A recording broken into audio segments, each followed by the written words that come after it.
Olá, meu amigo, minha amiga, meu irmão, minha irmã. Tentei fazer a live, né, mas não deu, caiu de novo. Eu vou ter que me aprofundar mais para saber o que está acontecendo, tá bom? Bom, então enquanto isso, vamos fazer gravando aqui. Lembrando que os meus vídeos não serão para tirar a fé, seja em qual doutrina que você tenha, no teu líder religioso e na denominação em que você faz parte, não. Aqui é só a minha maneira de enxergar e de expor aqui o meu pensamento. Lembrando que eu tenho total liberdade de expressão e expressão religiosa, que é o que estou exercendo aqui. Tá certo? Bom, dito isto, antes de a gente entrar no vídeo, vamos continuar lendo as mensagens que foram colocadas nos meus vídeos, tá certo? Bom, estou com o meu áudio ligado, estou na tela, vamos lá. O Paulo Roberto, ele diz assim, no vídeo Ensinando o Sabatista a Pensar. Paz, irmão, qual a melhor versão para ler a Bíblia? Obrigado. Meu querido e amado irmão Paulo Roberto, não existe uma melhor versão. Todas as versões que temos nas mãos têm problemas de inserção, adulteração, extração, tem muito problema, mas a essência não se perde. Porém, eu digo para você que se você pegar a Bíblia de Jerusalém, esta é uma boa edição. Tá bom? Então vamos lá. Respondi na live de 7/7. Na live não, no vídeo. Vamos lá. No vídeo de 7/7. Eu vou ver direitinho o que está acontecendo aqui, eu não consigo fazer mais live, tá? Vamos lá, José Carlos Nascimento, ele diz assim no vídeo Líder Adventista dormindo no ponto. Ele diz assim, a maioria dos trabalhadores tem a sua folga no domingo e essa folga é remunerada. O Adventista também tem o sábado remunerado? É verdade, será? Você disse que a Bíblia fala de seres humanos em outros planetas. Dá referência bíblica. Você quer uma referência bíblica? Se eu não me engano, em uma das cartas de Paulo diz que nós somos o palco para os outros mundos. Então significa que existem outros mundos habitados. Deixa eu ver se eu consigo achar. Pera aí, vamos lá, vamos ver se eu consigo aqui abrir a Bíblia online, porque só dá problema quando eu estou fazendo live, né? Aqui não dá problema. Vamos lá. Palco, vamos ver se como palco eu consigo achar alguma coisa. Não. Deixa eu ver aqui. Outros mundos. Deixa eu ver. Outros mundos. Vamos ver aqui. Romano. Hebreus. 1 Pedro. 1 Coríntios. Vamos colocar só, dar uma filtrada aqui, só o Novo Testamento. Vamos lá. Não sei se eu vou achar, né? Porque eu não tenho decor tudo na cabeça, tá bom? Vamos ver.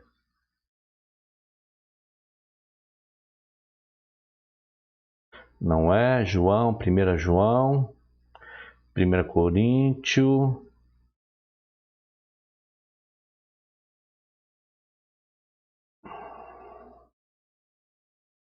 João, Efésios.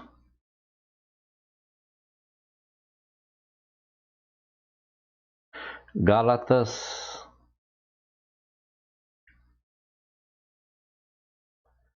Primeira João. Eu não vou achar.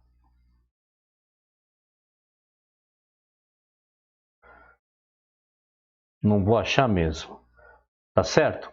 Mas tem sim. Eu vou ficar devendo para você assim que eu achar. No próximo vídeo, na próxima live, com certeza eu vou pagar a dívida. Eu não gosto de ficar devendo nada para ninguém. Vamos ver aqui. Só mais um pouquinho.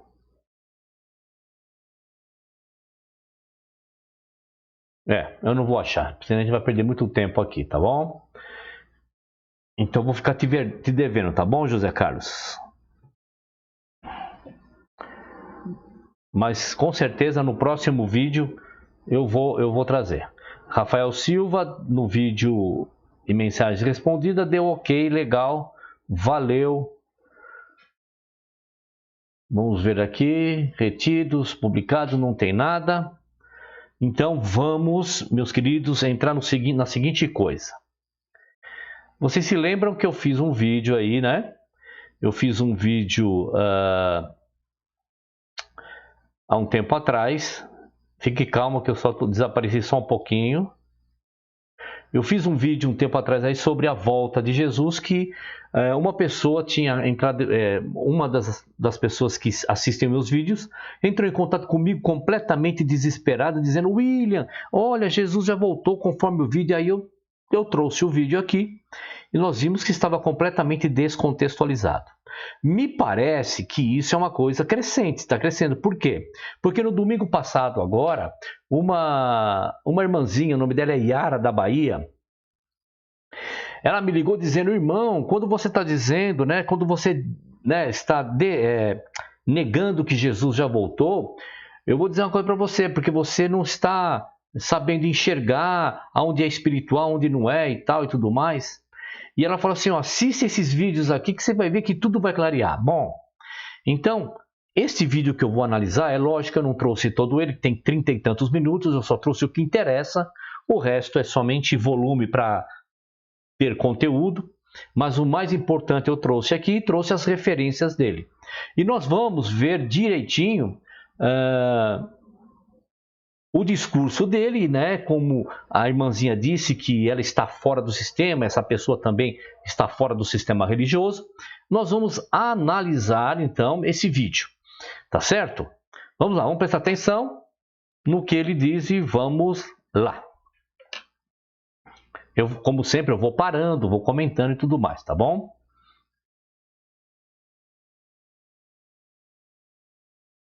Não posso esquecer de desligar o meu microfone.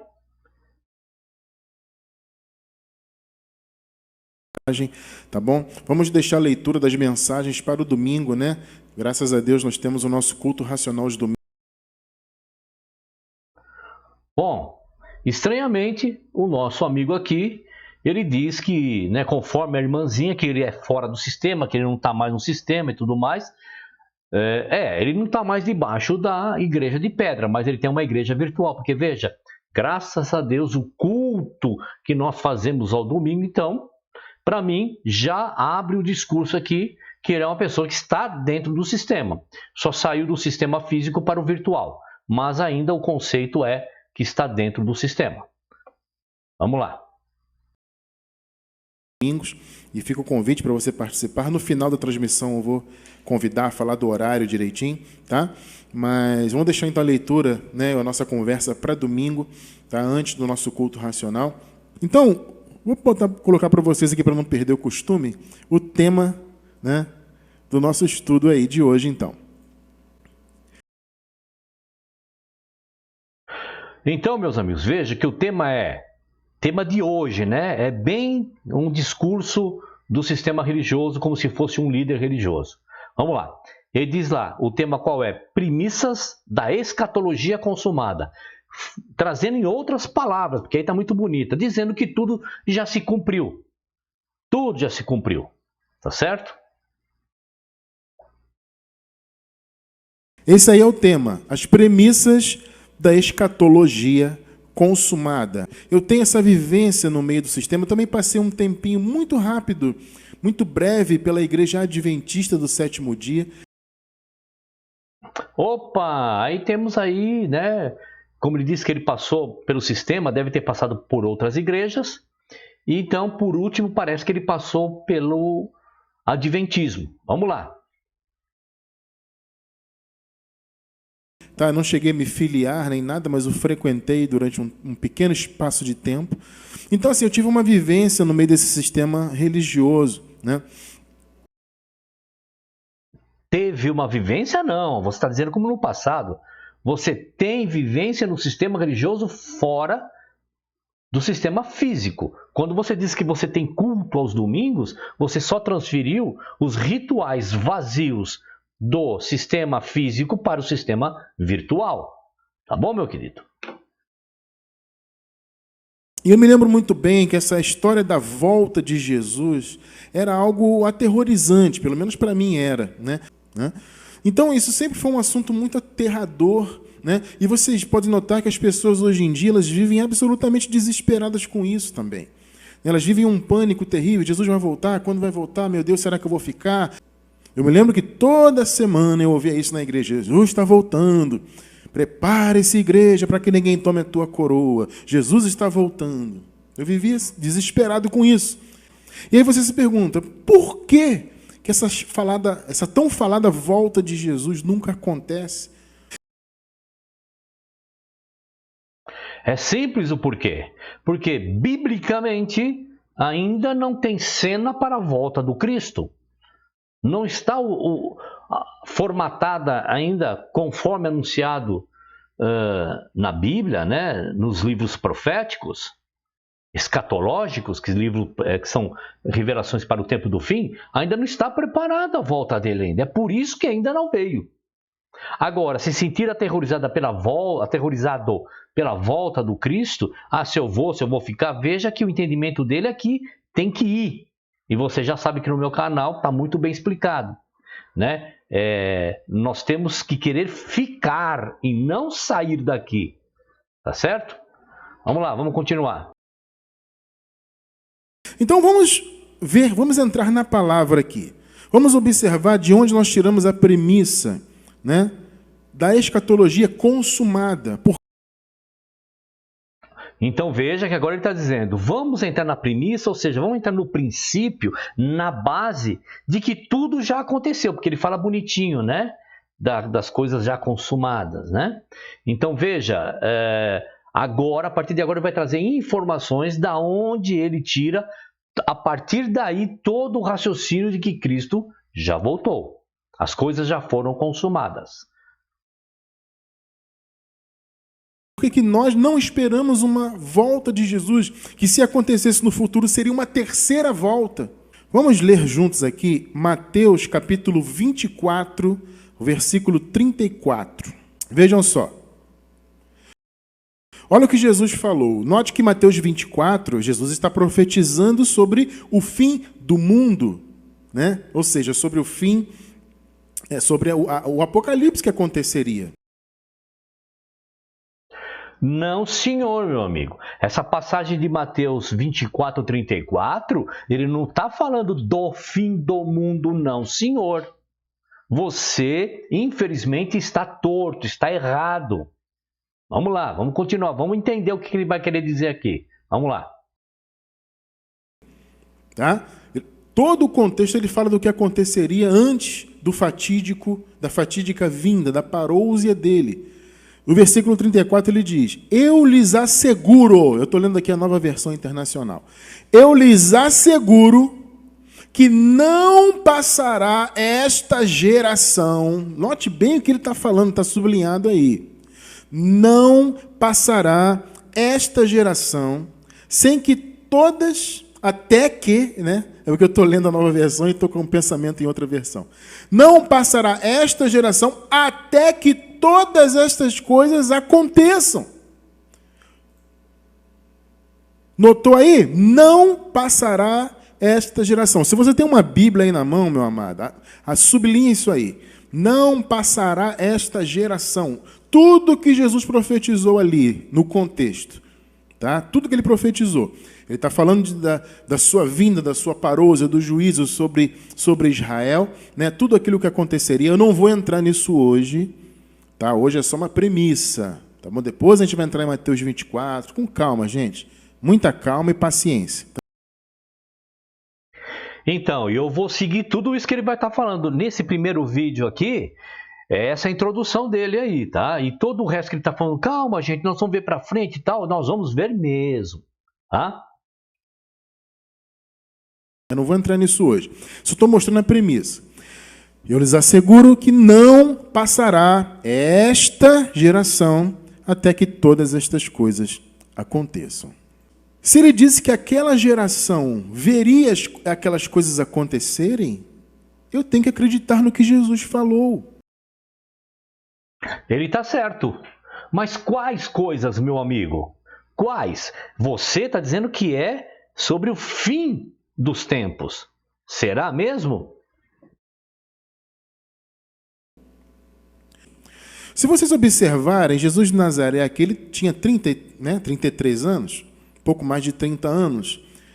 No ano 70 se cumpriu tudo isso aqui. Bom, vamos então analisar o que ele trouxe. Então vamos ver, Mateus 24, 34, o Cristo diz, que não passará essa geração sem que todas essas coisas aconteçam. Mas vamos contextualizar, não vamos pegar verso isolado. Porque veja, ele está pegando um verso isolado, o que ele sempre fez no sistema religioso físico, ele está fazendo no virtual, pegando passagens isoladas. Vamos dar uma lidinha no verso 1, vamos lá. O verso 1 está escrito lá. E quando Jesus ia saindo do templo, aproximaram-se deles os seus discípulos para lhe mostrarem a estrutura do templo. Então tem uma contextualização ali, No capítulo 23, nós vamos ler o capítulo 23, tá? O Cristo estava ali no pátio, tal, tudo mais, e Cristo saindo, os discípulos vieram falar com ele, olha, todo esse templo, tal, tudo mais, Verso 2. Jesus, porém, lhes disse, não vedes tudo isto? Em verdade, vos digo que não ficará aqui pedra sobre pedra que não seja derrubada. Do que ele está falando? Do templo. Tudo bem? Tá certo? Verso 3. Olha que importante agora o verso 3. E, estando assentado no Monte das Oliveiras, chegaram-se a eles os seus discípulos em particular, dizendo, olha só o que dizem os discípulos. Dize-nos, quando serão essas coisas? Quais coisas? Que a estrutura do templo seria derrubada, que não ficaria pedra sobre pedra. Tudo bem? Veja que eles perguntam, então, quando vai acontecer isso? E agora vem uma segunda pergunta. Olha a segunda pergunta. E que sinal haverá da tua vinda e do fim do mundo? Veja que são dois questionamentos que fazem para o Cristo. O primeiro é, quando Cristo fala assim, esse templo não vai ficar pedra sobre pedra. Aí eles falam assim, mas quando vai acontecer isso? Aí eles perguntam, olha só, aqui debaixo da linha azul. E que sinal haverá da tua vinda e do fim do mundo? São dois raciocínios diferentes. Tá certo? Não se esqueçam disso, são duas perguntas. Quando vai acontecer a derrubada do templo? E quando vai ser a volta dele e o fim do mundo? Tá bom? Vamos lá. Agora nós vamos entrar no Mateus 23, nós vamos ler todo o Mateus 23 para entender o 24. Tá certo? Vamos lá. Verso 1 em diante, vamos ler. Então falou Jesus à multidão e aos seus discípulos, dizendo, na cadeira de Moisés estão assentados os escribas e fariseus. Todas as coisas, pois, que vos disseram que observeis, observai-as e fazei-as, mas não procedais em conformidade com as suas obras, porque dizem e não fazem. Eu não vou entrar no mérito aqui das passagens como já fiz lendo os evangelhos, tá? Nós vamos tentar entender o Mateus 24, 34, onde aquele camarada diz que tudo já foi concretizado porque aquela geração não passaria sem aquelas coisas acontecerem. E na cabeça dele é o fim de todas as coisas. A volta do Cristo, o fim e tudo mais, tá? Verso 4. Pois há tão fardos pesados e difíceis de suportar e os põe aos ombros dos homens. Eles, porém, nem com o seu dedo querem movê-los. Então aqui é um discurso, uma crítica sobre os líderes religiosos e o templo, tá? O verso 5, e fazem todas as obras a fim de serem vistos pelos homens, pois trazem largos filactérios e alargam as franjas das suas vestes, e amam os primeiros lugares nas ceias e as primeiras cadeiras nas sinagogas, e as saudações nas praças, e ao serem chamados pelos homens de Rabi, Rabi. Verso 8, vós, porém, não queirais ser chamados Rabi, porque um só é vosso mestre, a saber, o Cristo, e todos vós sois irmãos. E a ninguém na terra chameis vosso Pai, porque um só é o vosso Pai, o qual está nos céus. Nem vos chameis mestres, porque um só é o vosso mestre, que é Cristo. O maior dentre vós será vosso servo. E o que a si mesmo se exaltar será humilhado, e o que a si mesmo se humilhar será exaltado. Mas ai de vós, escribas e fariseus hipócritas, pois que fechais aos homens o reino dos céus, e nem vós entrais, e nem deixais entrar os que estão entrando. Ai de vós, escribas fariseus hipócritas, pois que devorais as casas das viúvas sob pretexto de prolongadas orações, por isso sofrereis mais regozijo, mais rigoroso ainda. Vamos ler de novo. Verso 14. Ai de vós, escribas e fariseus hipócritas, pois que devorais as casas das viúvas, sob pretexto de prolongadas orações, por isso sofrereis mais rigoroso juízo. Verso 15. Ai de vós, escribas e fariseus hipócritas, porque percorreis o mar e a terra para fazer um prosélito, e depois de os terdes feito, ou fazeis filho do inferno 2 vezes mais do que vós. Então veja que o Cristo está ali no pátio, descendo o cacete nos fariseus, nos líderes religiosos. Tá certo? Não se esqueça disso. Verso 16. Ai de vós, condutores cegos, pois que dizeis: qualquer que jurar pelo templo, isso nada é, mas o que jurar pelo ouro do templo, esse é devedor. Insensatos e cegos, pois qual é maior, o ouro ou o templo que santifica o ouro? E aquele que jurar pelo altar, isso nada é, mas aquele que jurar pela oferta que está sobre o altar, esse é devedor. Insensatos, cegos, pois qual é maior, a oferta ou o altar que santifica a oferta? Verso 20. Portanto, o que jurar pelo altar, jura por ele e por tudo o que sobre ele está. E o que jurar pelo templo, jura por ele e por aquele que nele habita. E o que jura pelo céu, jura pelo trono de Deus e por aquele que está sentado nele. Verso 23. Ai de vós, escribas e fariseus hipócritas, pois que dizimais a hortelã, o endro, o cominho e desprezais o mais importante da lei, o juízo, a misericórdia e a fé. Deveis, porém, fazer essas coisas e não omitir aquelas. Lembrando, que ele está descendo a lenha, passando um ensinamento forte para os seus discípulos em relação aos líderes, tá? Verso 24. Condutores cegos, que coais o mosquito engolis um camelo. Ai de vós, escribas, fariseus hipócritas, pois que limpais o exterior do copo e do prato, mas o interior está cheio de rapina e de intemperança. Fariseu cego, limpa primeiro o interior do copo e do prato, para que também o exterior fique limpo. Ai de vós, escribas e fariseus hipócritas, pois que sois semelhantes aos sepulcros caiados, que por fora realmente parecem formosos, mas interiormente estão cheios de ossos e mortos de toda a imundícia. Assim também, o verso 28, assim também vós exteriormente pareceis justos aos homens, mas interiormente estáis cheios de hipocrisia e de iniquidade. Ai de vós, escribas e fariseus hipócritas, pois que edificais os sepulcros dos profetas e adornais os monumentos dos justos. Verso 30, e dizeis: se existíssemos no tempo de nossos pais, nunca nos associaríamos com eles para derramar o sangue dos profetas. Verso 31, ai de vós mesmo, assim vós mesmo testificais que sois filhos dos que mataram os profetas. Enchei vós, pois, a medida de vossos pais. Serpente, raça de víboras, como escapareis da condenação do inferno? Então agora começa o Cristo, falando, vai vir juízo sobre vocês.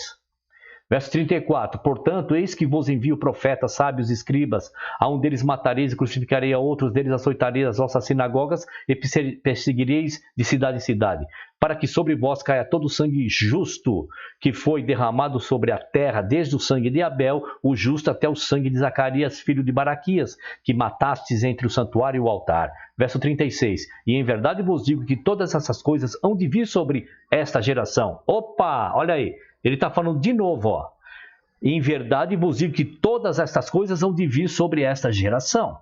Vamos lá. Jerusalém, Jerusalém, que mata os profetas e apedreja os que te são enviados. Quantas vezes querias ajuntar os teus filhos como a galinha ajunta os seus pintos debaixo das asas e tu não quiseste? Eis que a vossa casa vai ficar-vos deserta. Porque eu vos digo que desde agora não me vereis mais até que digais, bendito o que vem em nome do Senhor. Então veja que no verso 36 o Cristo já fala aqui, em verdade vos digo que estas coisas hão de vir sobre esta geração. Que coisa? Tudo que ele está falando aqui desses líderes. Tudo bem? Vamos lá, vamos continuar. Agora, entramos no capítulo 24. Nós temos que contextualizar. Não podemos deixar de contextualizar. Que diz assim, vamos lá. E quando Jesus ia saindo do templo, então continuando, depois que ele falou tudo aquilo, né, aproximaram-se dele os seus discípulos a lhe mostrarem a estrutura do templo. Jesus, porém, lhes disse: não vezes tudo isto? Em verdade vos digo que não ficará aqui pedra sobre pedra que não seja derrubada. Veja que agora faz sentido ler o 24, tá certo? Agora dá para entender porque ele está dizendo isso. Verso 13: e estando assentado no Monte das Oliveiras, chegaram-se a eles os seus discípulos em particular, dizendo: dize-nos quando serão estas coisas. Quais coisas? Tudo que vai acontecer com aquela liderança, tá certo? E agora vem a segunda pergunta: e que sinal haverá da tua vinda e do fim do mundo? São duas coisas distintas. Vamos lá, agora a gente vai ler todo o contexto até chegar no 34. Lembrando que Cristo agora, ele vai responder as duas perguntas dentro dessa narrativa, tá certo? Não se esqueça, fizeram duas perguntas para o Cristo. Quando vai acontecer todas as coisas, liderança aqui de Israel, que não ficará pedra sobre pedra? Quando vai acontecer? E também nos responde, Senhor, que sinal haverá da tua vinda e do fim do mundo? São duas visões, tá bom? Vamos continuar agora. E Jesus respondeu-lhes: acautelai-vos, que ninguém vos engane. Porque muitos, não se esqueçam, ele vai responder as duas perguntas nessa narrativa dele, nesse discurso, tá? E Jesus respondendo disse: acautelai-vos, que ninguém vos engane. Porque muitos virão em meu nome dizendo: eu sou o Cristo, e enganarão a muitos. E ouvireis de guerras e de rumores de guerras. Olhai, não vos assustei, porque é mister que isso tudo aconteça, mas ainda não é o fim. Porquanto se levantará nação contra nação e reino contra reino, e haverá fomes e pestes, e terremotos em vários lugares. Mas todas essas coisas são os princípios das dores. Não se esqueça, hein?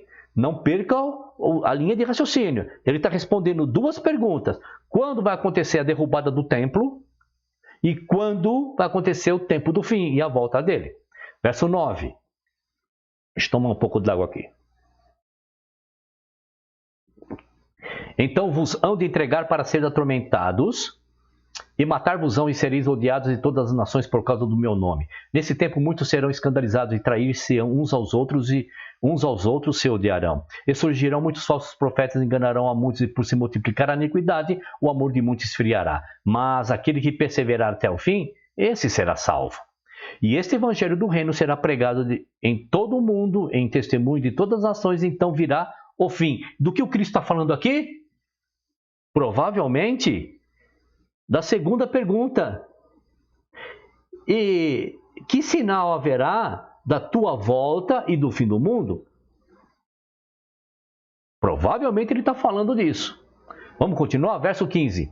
Quando, pois, virdes que a abominação da desolação... Agora ele começa um novo assunto. Quando, pois, virdes que a abominação da desolação, de que falou o profeta Daniel, está no lugar santo, quem lê entenda.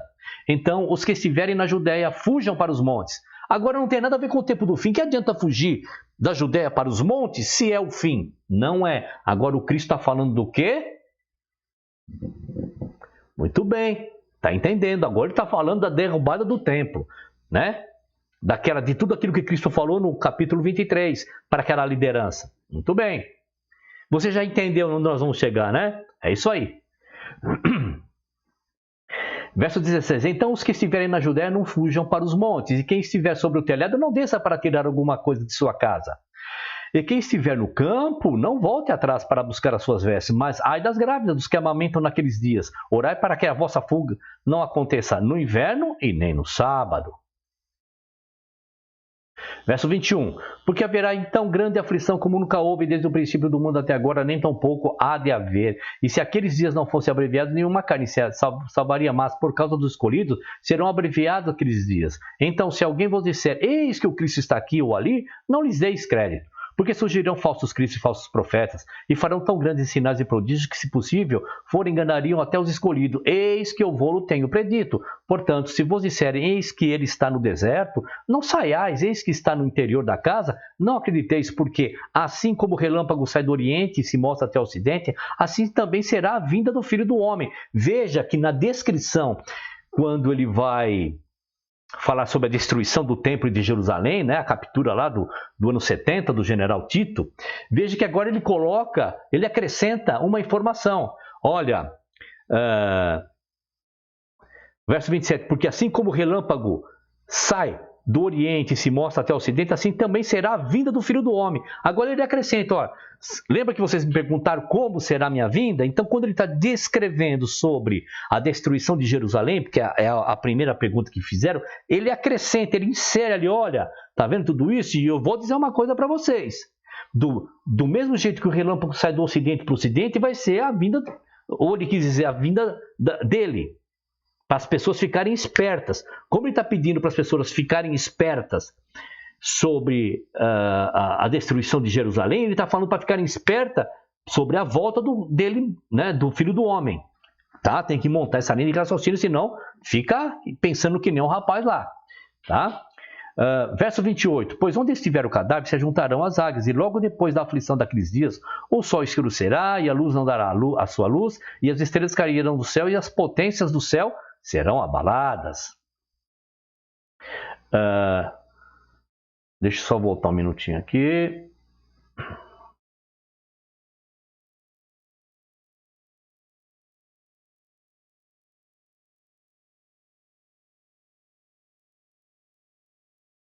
Bom, vamos lá, verso 30. Então aparecerá no céu o sinal do Filho do Homem, e todas as tribos da terra se lamentarão e verão o Filho do Homem vindo sobre as nuvens do céu com poder e grande glória. Veja que ele mescla as informações, mas nós não podemos, nós que estamos aqui somos leitores, temos que ter o cuidado de ver quando ele está inserindo as respostas, porque assim, ó, presta bem atenção, na verdade, o que nós estamos lendo aqui não é o que o Cristo disse.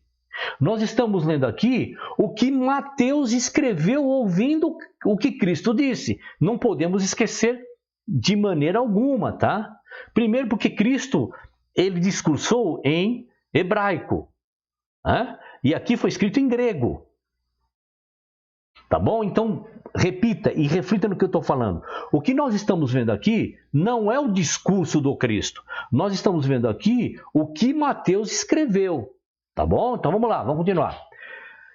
Verso 31. E ele enviará os seus anjos com um rijo clamor de trombetas, os quais juntarão os seus escolhidos desde os quatro ventos de uma ou outra extremidade do céu. Agora ele está falando do tempo do fim. Aprendei, pois, esta parábola da figueira. Quando já os seus ramos se tornem tenros e brotam folhas, sabeis que está próximo o verão. Igualmente, quando virdes estas coisas, sabei que ela está próxima às portas. Em verdade vos digo que não passará esta geração sem que todas essas coisas aconteçam. Deixa eu só parar aqui um minutinho antes de ir no 36, no último. Então, o Cristo está falando o seguinte, ó, não vai passar essa geração antes que toda o templo sendo derribado, Jerusalém sendo destruída e capturada, essa geração não vai passar sem que tudo isso aconteça. Então Cristo está falando aqui no ano 30, tá? Vamos dizer ano 30, certo? E a tomada de Jerusalém foi no ano 70, então aquela geração assistiu tudo isso, tá certo? E olha só, Cristo não poderia estar falando da volta dele, né, das coisas acontecendo, exatamente por causa do 36 nesse discurso, veja. Mas daquele dia e hora, qual dia e hora da destruição de Jerusalém? Não, porque isso foi profetizado. As datas foram marcadas. Eu tenho o vídeo aí, você sabe disso, né? Mas o dia e a hora de qual? Da volta dele, do tempo do fim, da volta dele e tudo mais. Olha, ninguém sabe, nem os anjos do céu, mas unicamente meu Pai. Então Cristo, então Mateus, quando está escrevendo, ele está lembrando do discurso de Cristo. Então ele está inserindo aqui Mateus as duas contextualizações, mas não dá para errar mesmo assim. Dá para entender claramente que qual geração que não vai passar antes que todas essas coisas aconteçam. Qual geração, quais coisas? A geração do Cristo e que coisa? Da destruição de Jerusalém. Porque na volta do Cristo, o sinal da volta do Cristo e do tempo do fim, ele diz, ele está falando assim para aqueles que perguntaram para ele, Senhor, nos dê um sinal da volta e do tempo do fim. Ele diz, olha, naquele dia ninguém sabe, nem os anjos, nem dia nem hora, somente o Pai da minha volta e do tempo do fim. Mas, veja que no discurso dele do capítulo 24, está inserida as respostas também de quando será a destruição do templo. Tudo bem? Ficou claro? Vamos continuar. Então veja que aquela ideia daquele homem pegar o verso 34 isoladamente, em verdade vos digo que não passará essa geração sem que todas essas coisas aconteçam, isoladamente, é cruel, né?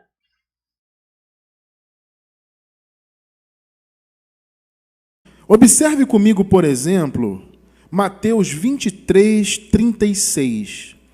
Note que Mateus 23 é Mateus 23, 36, lembra que nós lemos que também foi dito, não passará essa geração sem que todas essas coisas aconteçam. Quais coisas? A tomada de Jerusalém, tá certo? Por quê? Porque não dá para dizer quando tudo, o fim iria acontecer e a volta do Cristo, porque ele mesmo disse que ninguém sabe. Então Cristo não falou que as coisas ali eram referente ao fim e à volta dele. Era referente à tomada de Jerusalém pelo general Tito no ano 70, tá bom? o contexto de 24. E em Mateus 23, Jesus está dando um baile ali nos fariseus, nos doutores da lei, né? Verdade, é isso aí mesmo, está dando um baile mesmo. Mas pegar Mateus 24, 34 e dizer que ele está falando do tempo do fim de todas as coisas, é ser cruel com as pessoas que te escutam, que assistem seus vídeos, meu querido. Está batendo pesado neles. E ele fala do juízo, ele fala que eles não iam escapar do juízo. Correto, não iriam escapar mesmo do juízo que viria a Jerusalém. Correto, absolutamente correto. Ele deixa claro isso. O juízo este que foi profetizado por Daniel. Porque, amado, o que Jesus está falando aqui foi Daniel profetizou lá antes. Jesus estava confirmando. Vocês entendem isso? Correto. Né? Que da desolação, da abominação ou da abominação desoladora, alguma coisa é verdade. Eu tenho um vídeo aí no canal que explica direitinho e ele está correto. Mas não em relação ao fim, meu amigo. É em relação à derrubada de Jerusalém no ano 70. É disso que estava falando. A profecia é disso. A profecia não era para o tempo do fim. Então ele está falando do juízo que viria. Vocês não vão escapar do juízo. Contexto. Veja só o que ele falou. Mateus 23, 36. Deixa eu colocar aqui.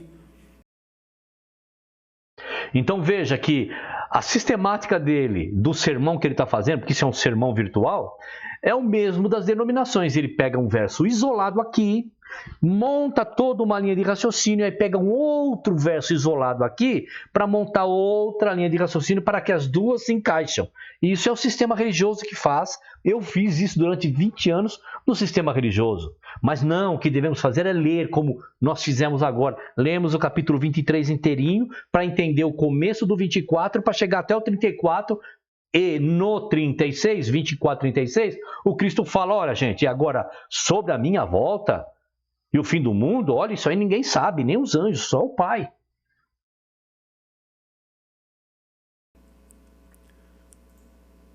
Para a gente ler junto. Vamos lá. Veja. Eu lhes asseguro, falando lá para os doutores da lei, né, os hipócritas religiosos, eu lhes asseguro que tudo isso sobrevirá a esta geração. Percebeu aí? Notou que ele não está falando do futuro, a geração não são eras à frente, não são séculos à frente. Está notando?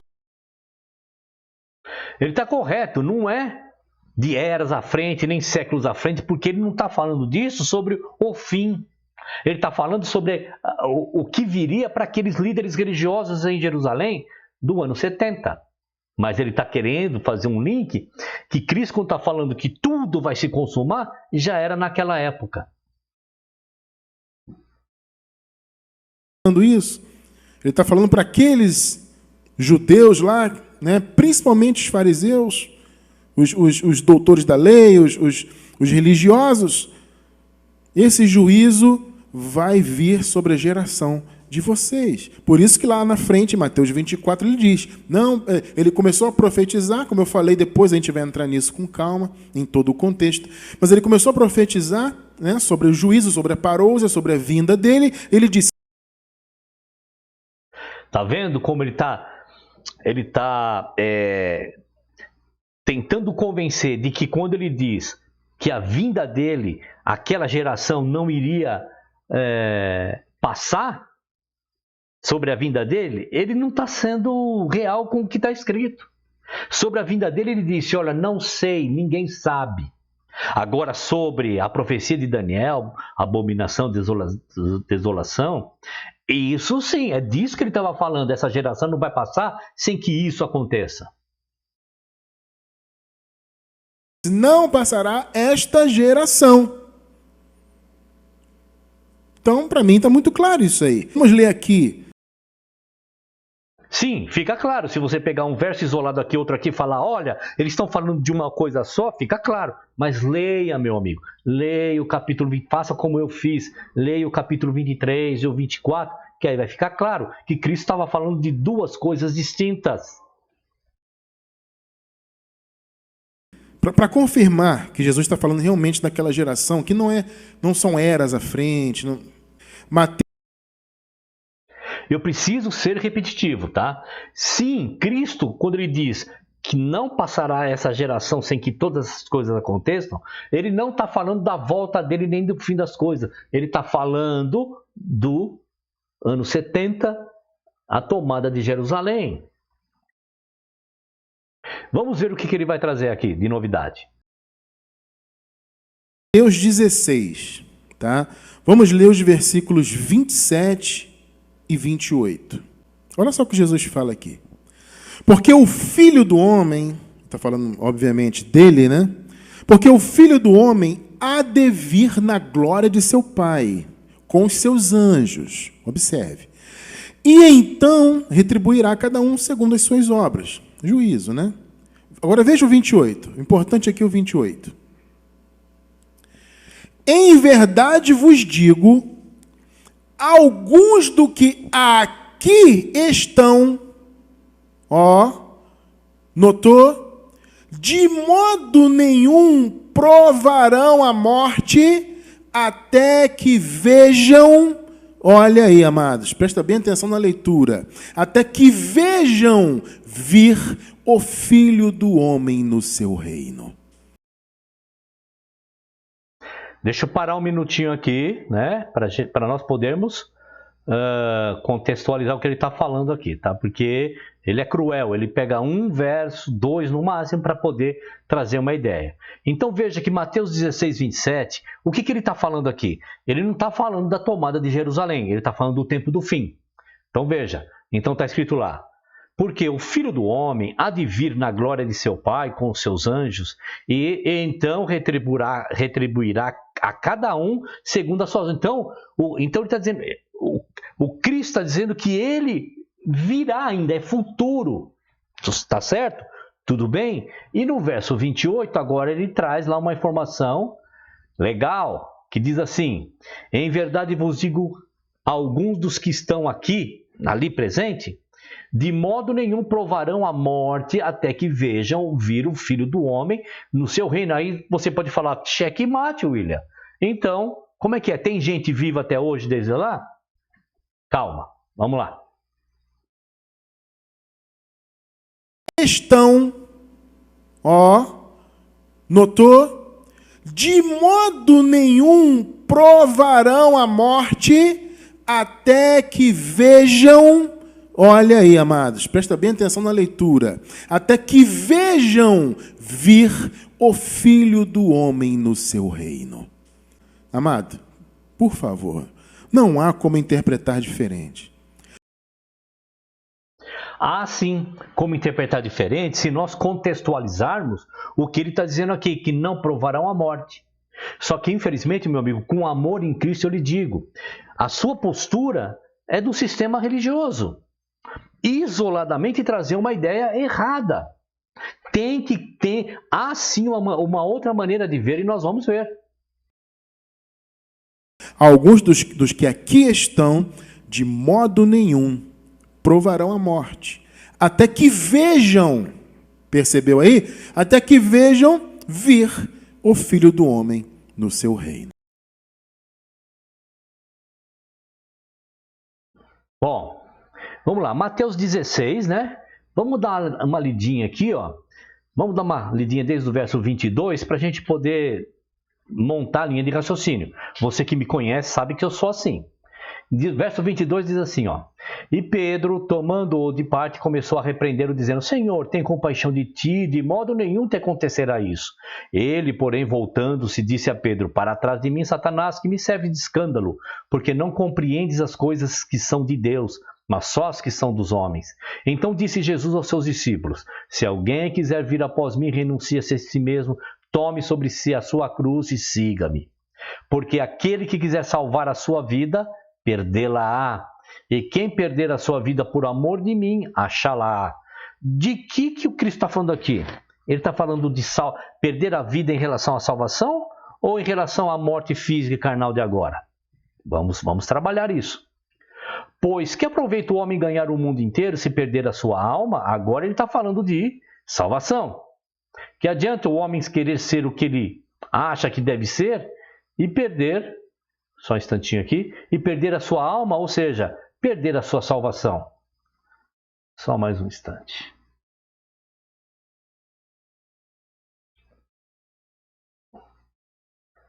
Só um instante, ok. Verso 27. Porque o Filho do Homem virá na glória de seu Pai com os seus anjos, então dará a cada um segundo as suas obras. E aí vem o verso que ele falou isoladamente, porque o foco está no verso 28. E em verdade vos digo que há alguns do que aqui estão que não provarão a morte até que vejam vir o Filho do Homem no seu reino. A pergunta é, o que é que Cristo está querendo dizer com não provarão a morte? É fácil, é só contextualizar. E é isso que a gente vai fazer. Vamos lá. Vamos lá. Agora nós estamos aqui em João capítulo 11, que diz assim, verso 5. Ora, Jesus amava Marta e a sua irmã e Lázaro. Você sabe qual que é o episódio aqui, né? Ouvindo, pois, que estava enfermo, ficou ainda 2 dias no lugar onde estava. Depois disse aos seus discípulos, vamos outra vez para a Judéia. Disseram-lhe os discípulos, Rabi, ainda agora os judeus procuravam apedrejar-te e tornas para lá? Jesus respondeu, não há 12 horas no dia? Se alguém andar de dia, não tropeça, porque vê a luz deste caminho, deste mundo. Mas se andar de noite, tropeça, porque nele não há luz. Verso 11, presta atenção, meu querido. Assim falou, e depois disse-lhe, Lázaro, o nosso amigo, dorme, mas vou despertá-lo do sono. Como é que Cristo está chamando a morte física, essa morte que nós temos agora, de dorme, de sono? Ele não usou a palavra morte para o estado físico da gente, quando a gente tem um infarte, um câncer, essa coisa que está aí no ar, um assalto e a pessoa dá um tiro na nossa cabeça, nós somos atropelados. Não, ele não estava...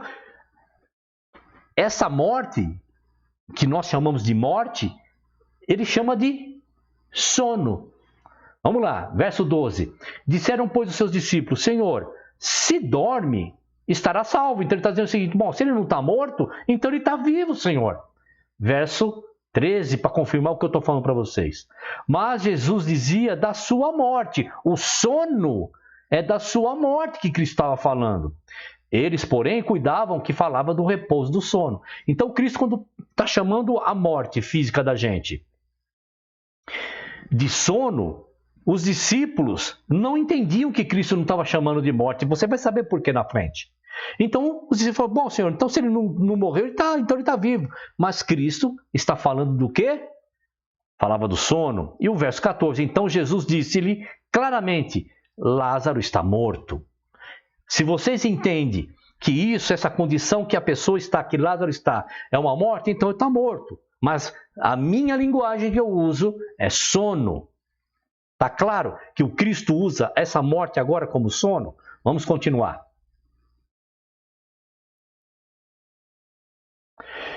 Mateus capítulo 27, vamos para o verso 50. E Jesus, clamando outra vez com grande voz, rendeu o espírito. E eis que o véu do templo se rasgou em dois de alto a baixo, e tremeu a terra, e fenderam-se as pedras, e abriram-se os sepulcros, e muitos corpos dos santos que dormiam foram ressuscitados.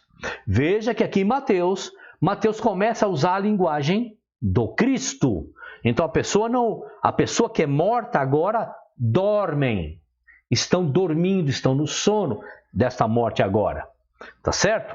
Vamos continuar a linha de raciocínio. Lucas capítulo 8. Estando ele ainda falando, chegou um do príncipe da sinagoga, dizendo: a tua filha já está morta, não incomodes o mestre. Você sabe do episódio, né? Aí continua: Jesus, porém, ouvindo, respondeu-lhe, dizendo: não temas, crê somente e será salva.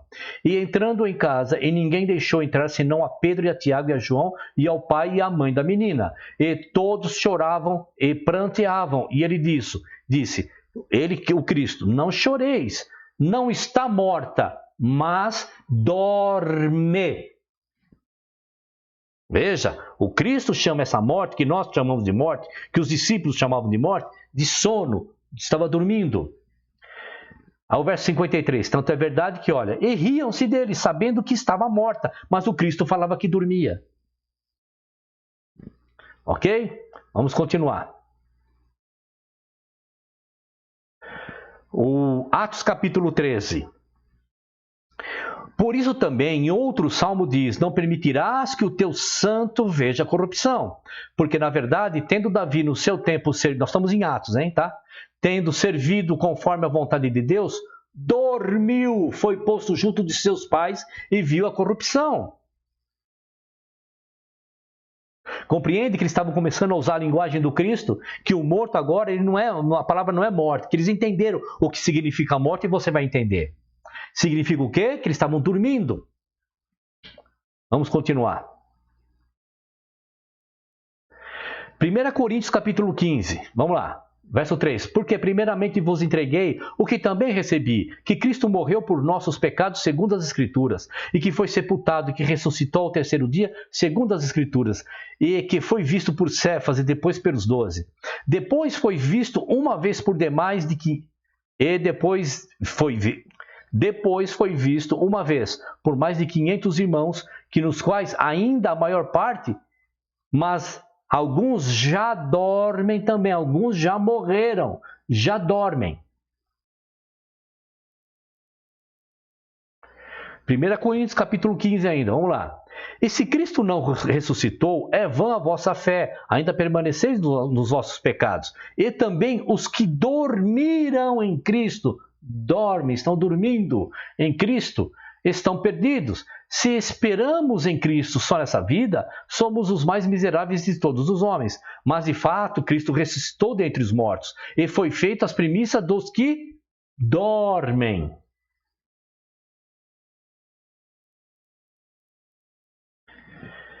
Primeira Coríntios capítulo 15 ainda. E agora digo isto, irmãos, que a carne e o sangue não podem herdar o reino de Deus, nem corrupção herdar a incorrupção. Eis que vos digo um mistério. Na verdade, nem todos dormiremos, mas todos seremos transformados. Nem todos vamos morrer. Eles começam a usar a linguagem do Cristo, que essa morte física é um sono.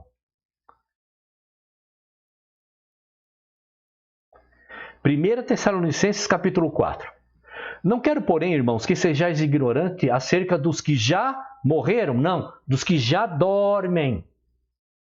Vamos para o verso 14. Porque se cremos que Jesus morreu e ressuscitou, assim também os que em Jesus dormem. Vamos para o verso 15. Dizendo-vos, pois, isto pela palavra do Senhor, que nós, os que ficarmos vivos para a vinda do Senhor, não precederemos os que dormem.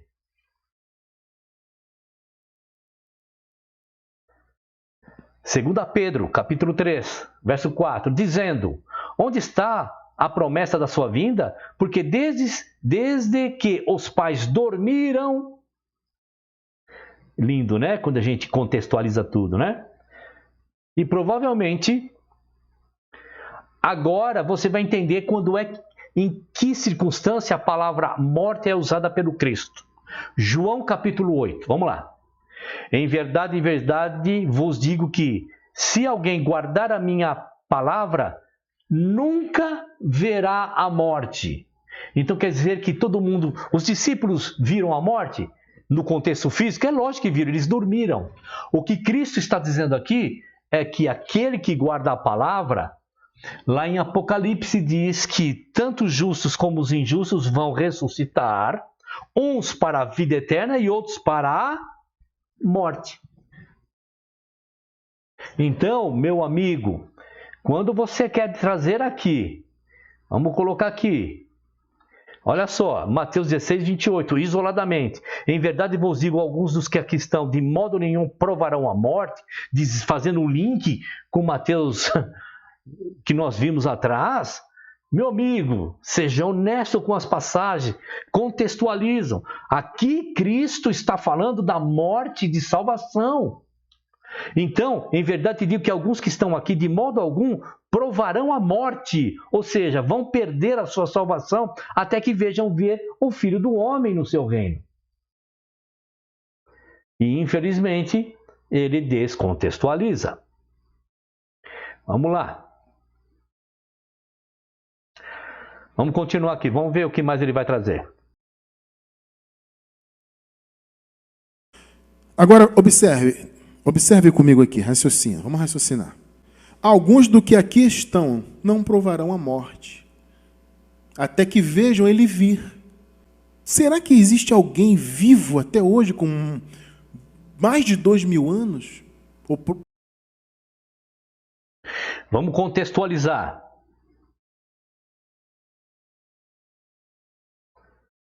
Veja que quando ele pega 16, 28, que alguns que estão aqui não morreriam até que vejam ver o Filho do Homem no seu reino. Ele está fazendo um link, presta atenção, ele está fazendo um link tão cruel, dizendo que quando o Cristo está falando de morte aqui, ele está falando da morte física, e não é. Ele está falando da morte espiritual. Eu contextualizei para vocês aí. Porque se tivesse na ideia dele, Cristo estaria dizendo assim: em verdade vos digo, alguns dos que aqui estão, de modo algum, dormirão. Entendeu? Para deixar bem claro.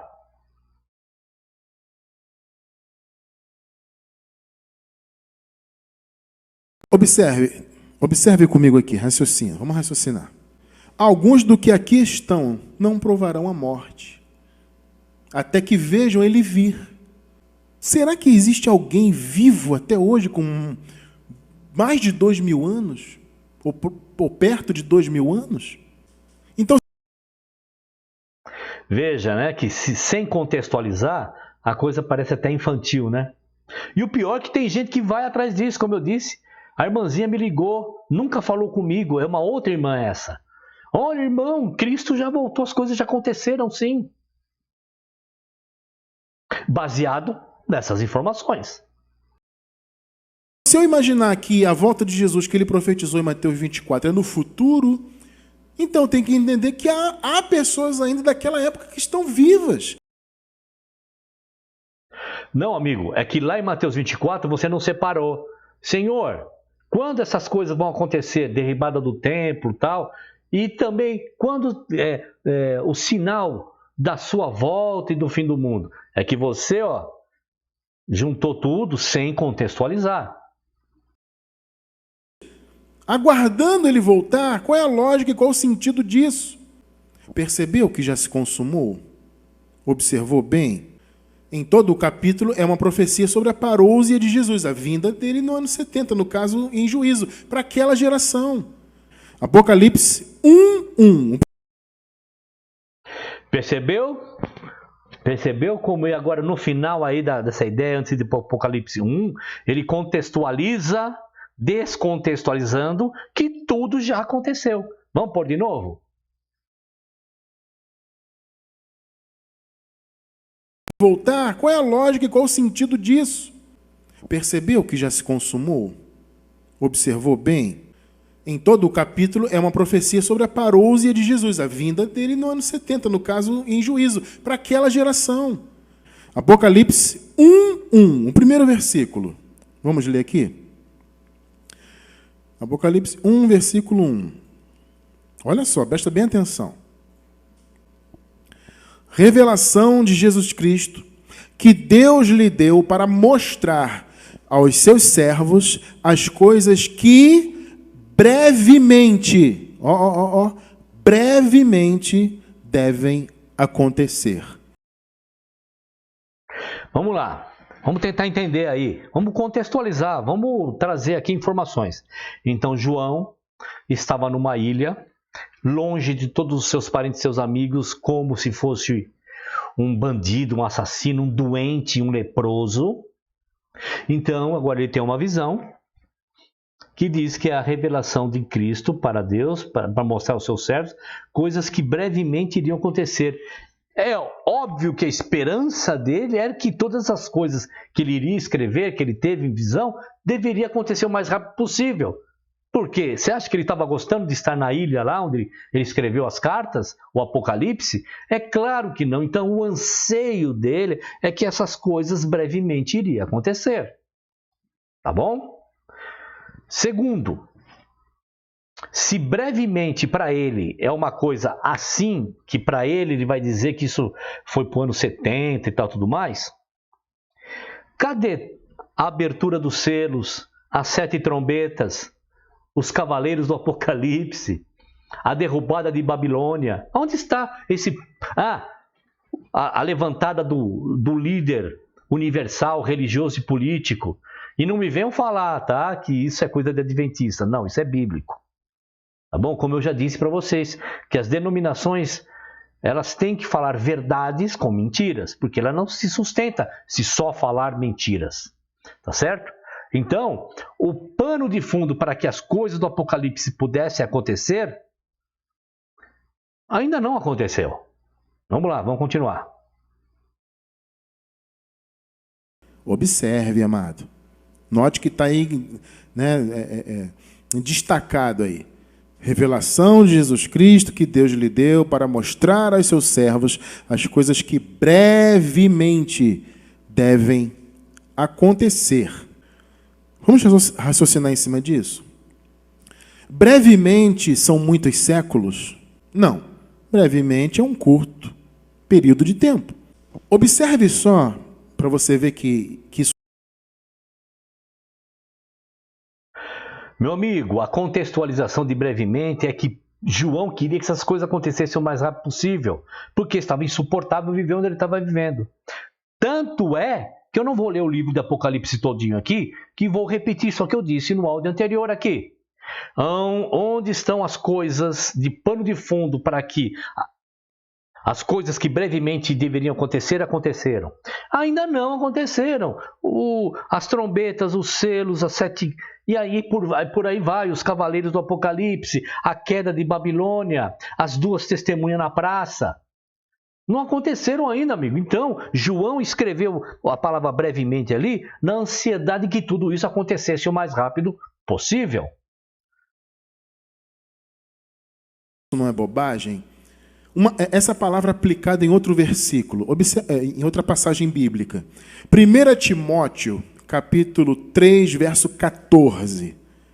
Observe só. 1 Timóteo, vamos ler aqui. 3,14, é isso mesmo. Olha só, amado. Aqui Paulo falando a Timóteo.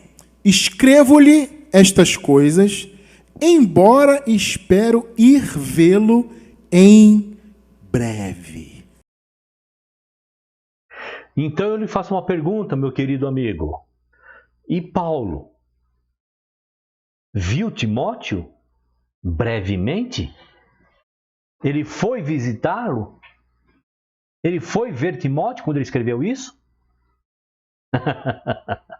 Depois você me responda. Se você quiser, a gente pode conversar aí. Eu tenho aí os meus canais todos abertos. Quando Paulo diz assim, escrevo-lhe essas coisas, embora espero ir vê-lo em breve, Paulo chegou a ver Timóteo? A palavra que aparece aqui, nesse versículo, takei é a mesma que aparece em Apocalipse 1, versículo 1. Bom, meus amigos, chegamos então ao final, né? É triste ver o sistema religioso aí, né? Virtual, fazendo seguidores após si coisas que são anátemas, outro evangelho, uma loucura, tá certo? Então eu vou continuar vendo os outros vídeos dele, trazendo só o que interessa. Eu não omiti nenhuma passagem dele, trouxe todas as passagens que ele traz nesse vídeo, porque eu não posso ser leviano em deixar para trás passagens que ele traz, tá? O que eu resumi são discursos somente para ter conteúdo no vídeo e nada mais. Tá bom, meus queridos? Então vamos aí aguardar o próximo vídeo. Um abraço e até lá.